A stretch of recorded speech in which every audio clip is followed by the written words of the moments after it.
باللہ من الشیطان الرجیم بسم اللہ الرحمن الرحیم سبحان اللہ و بحمدہ سبحان اللہ العظیم صلی اللہ علیہ وآلہ وسلم۔ میری پیاری بہنوں، بھائیوں، بیٹیوں، بیٹوں، میں نے آپ سے مخاطب ہوئی تھی اور پچھلی ویڈیو میں نے آپ کو کچھ مشورے دیے تھے تربیت کرنی تھی بہنوں سے کہ اپنے بچوں کی کیسے پرورش کرنی ہے۔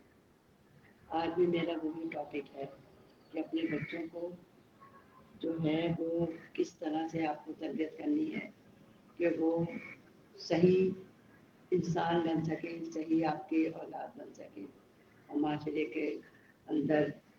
اچھا معاشرہ پیدا کرنے میں، اچھا معاشرہ بنانے میں مددگار ثابت ہوں، کیونکہ یہی نسل ہماری آگے چل کر ہمارا ایک معاشرہ تشکیل دیتا ہے۔ اگر ہم ان کے اوپر نہیں ان کے سدھارنے کی کوشش کریں گے تو یہی معاشرہ بگڑ جاتا ہے، اس میں ہمارا اپنا ہی ہاتھ ہوتا ہے۔ تو میری بات بس یہی ہے کہ میں ماں باپ سے یہی کہوں گی کہ اپنے بچوں پر پورا فوکس رکھیں،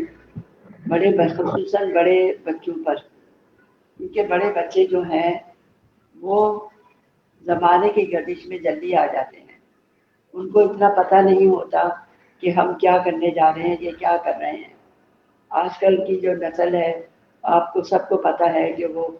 کس طرح سے انوالو ہو گئی ہے غلط سلط کاموں میں، نشے بن گئے ہیں اور بدکار اور ڈاکو اور چور لٹیرے۔ بڑا افسوس ہوتا ہے کہ یہ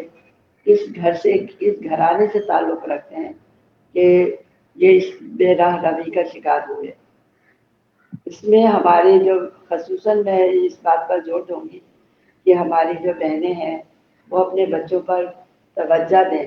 کہ ہمارا بچہ باہر نکل رہا ہے تو اس کو کہیں غلط سلط لوگوں میں تو نہیں اٹھ بیٹھ رہا، اس کو وہ گھر میں کچھ لے کر آ رہا ہے تو آپ یہ اسے پوچھیں کہ بھئی یہ پیسے آئے ہیں کہاں سے آئے ہیں، کیا کیا تھا تم نے۔ آپ اس سے مطلب نہیں رکھتے، آپ خرچ کرنے یا وہ کرنے، کیا چیز آپ کو وہ فائدہ دے گی۔ اگر وہ غلط طریقے سے پیسے لا کر آپ کو دے رہے ہیں، آپ کو یہ سوال کرنا ضروری ہے کہ بیٹا یہ تم دے کر آئے ہو پیسے،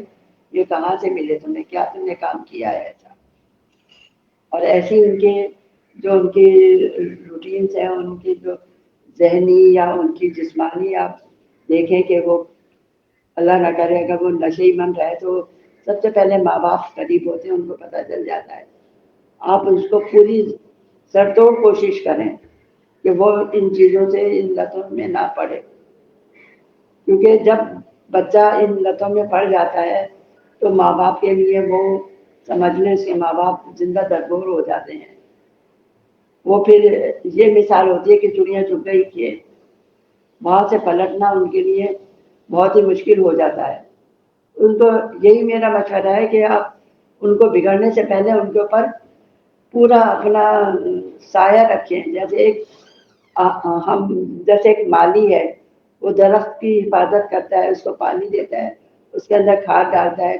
تو وہ ایک تناور درخت بنتا ہے، اس میں سے پھل حاصل کرتا ہے، اس میں سے سبزیاں جو بھی ہے وہ چیزیں اگاتا ہے اور اس میں سے حاصل کرتا ہے۔ ہم اپنے بچے کی پرورش ایسے کریں کہ وہ ہمیں پھل دے سکے،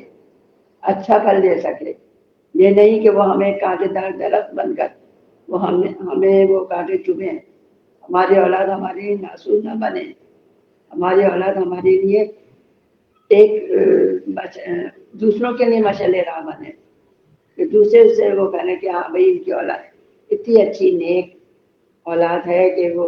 دوسری تربیت، آپ کی تربیت کا رشک کریں۔ میری یہی وہ ہے، اور خاص طور پر ان لڑکوں سے ہی کہ وہ جو دوسرے کے گھر کا کسی کا سہاگ اجاڑ ہیں، ان کو جان سے مار دیتے ہیں، موبائل چھین دیتے ہیں۔ کسی کا جوان بیٹا جو 7 بہنوں کا اکلوتا بیٹا ہوتا ہے، اب وہ موبائل چھینتے ہوئے اگر اس نے ذرا سی وہ کری اس کو جان سے مار دیا۔ جان کی قیمت جو ہے وہ ایسے کہ جانوروں سے بھی، جانور کو بھی کوئی ایسے نہیں مارے گا جتنی بے دردی سے انسانوں کا خون بہایا جا رہا ہے، دل روتا ہے یہ چیزیں دیکھ کر کہ اللہ تعالیٰ ہمارے معاشرے کو سدھار دے۔ اللہ پاک سے یہ گڑ گڑا کر دعائیں مانگے، اپنے خطاؤں کی گناہوں کی معافی مانگے کہ اللہ ہمارے بچوں کو ہدایت دے۔ یہ سارے ہمارے بچے جو بے ربی کا شکار ہو رہے ہیں، انہیں راہ راست پر لیا، اس کے لیے ہمیں خود بھی جو ہے صحیح ہونا پڑے گا۔ اس کے لیے جو باپ کمائی لا رہا ہے وہ یہ دیکھنا پڑے گا کہ یہ حلال ہے یا حرام ہے، کیونکہ حرام لقمے سے جو اس کے پیٹ میں جائے گا بچے کے، تو وہ حرام ہی کام کرے گا۔ آپ اس بات کو ذہن نشین کر لیں کہ مجھے اپنے بچے کو چٹنی روٹی کھلائیں، مگر مجھے حلال لقمہ اپنے بچے کے پیٹ میں ڈالنا ہے، منہ میں ڈالنا ہے، تاکہ وہ اچھا بن سکے۔ اور قرآن اور نماز، اس کی پابندی خود بھی کریں اور اپنے بچوں کو بھی اس کا پابند بنائیں، کیونکہ ان چیزوں کے دور ہونے سے گھروں میں نحوست آتی ہے، اور جب نحوست آتی ہے تو وہ نحوست آپ کے پورے خاندان کو اپنے لپیٹ میں لے لیتی ہے۔ اسی نحوست سے بچنے کے لیے آپ، اور پھر یہ اللہ کا حکم بھی ہے، جب جو اللہ کا حکم نہیں مانتا تو پھر عذاب آتا ہے۔ پہلی قوموں پر عذاب آتے تھے، اللہ کے حکم نہیں مانتے تھے، اسی وقت عذاب آ جاتا تھا، مگر ہم پیارے نبی صلی اللہ علیہ وسلم کی امتی ہیں، اس وجہ سے عذاب سے بچے ہوئے ہیں۔ اللہ تعالیٰ فرماتا ہے اے نبی آپ ان میں موجود ہیں جو ہم انہیں عذاب نہیں دیتے۔ تو ہمیں یہ چاہیے کہ ہم سب سے پہلے اپنے اللہ کی طرف نظر کریں کہ اللہ کے رسول کا کیا فرمان ہے۔ ہم اپنے ماں باپ ہو کر ہم اپنے آپ کو درست کریں گے تو ہماری اولاد بھی انشاءاللہ تعالیٰ صحیح سمت پر اپنا سفر اختیار کرے گی۔ ہم ہی بگڑے ہوئے ہوں گے تو پھر ہماری اولاد کہاں جائے گی؟ ساری بات یہ ہوتی ہے۔ اگر ہم خود صحیح ہیں تو ہماری اولاد بھی صحیح ہوگی۔ اپنے آپ کو دیکھیں، اور عورتیں مرد اپنے آپ کو دیکھیں کہ ہم کیا کر رہے ہیں،